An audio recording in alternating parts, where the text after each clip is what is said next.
And back live at the Pepsi Center, not only are the biggest names in politics here, but also some of the biggest names in journalism are here to cover the DNC. Among them, Michael Isikoff of Newsweek magazine, their chief investigative reporter, who's here to offer some of your insight and analysis. And there's no accident that we are here in Denver. The Democrats picked this for a very clear reason.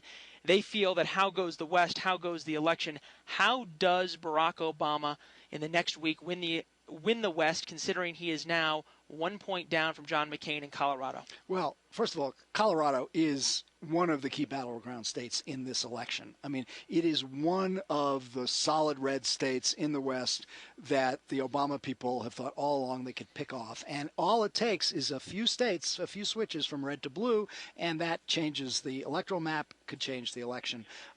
Colorado is, a toss-up at this point. I think that, you go back to the caucuses. Obama won big in the caucuses in Colorado. There was a lot of excitement about Obama in the West. He was fresh. He was different. He was appealing to a sort of upperly mobile, higher income, higher educated voter, and there was a lot of excitement about him. The question is Obama's, luster wearing off, and, that's what we're going to be seeing here. And the other person we're going to see here is Hillary Clinton, who is the big wild card, and she keeps getting somehow more and more time at the convention. Is it going to be some kind of bizarre floor fight we're going to see, or is she going to sort of stay out? I don't think we're going to see a floor fight, but we are going to see a extended talk, mini psychodrama about the Clintons. They're not just it's not just one night where Hillary gets a speech. There are 2 nights. One night Bill gets a speech, Hillary gets a speech, then a roll call. She's getting a film, I just heard today, so you get some film.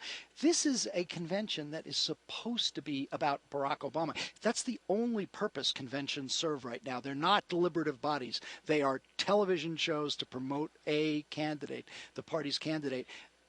Inevitably, having the Clintons that much time is going to be a distraction. Well, and the other person who this sort of is about is Joe Biden, the number 2 pick.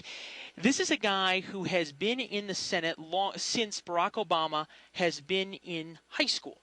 Does that change the dynamic of this vote for a change? This is a new type of politics? That's certainly the downside of picking Joe Biden. If you're the agent of change turning to a Washington stable fixture for these many years. On the other hand, it was the safest pick for Obama. Biden does the least damage, helps marginally.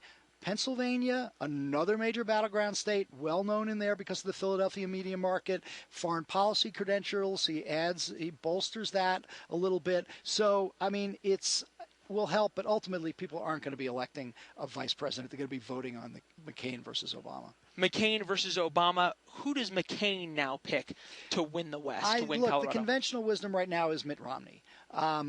Shores up his Republican credentials, helps in Michigan, another major battleground state. So that's where the betting are right now, but, who knows? We'll find out soon enough.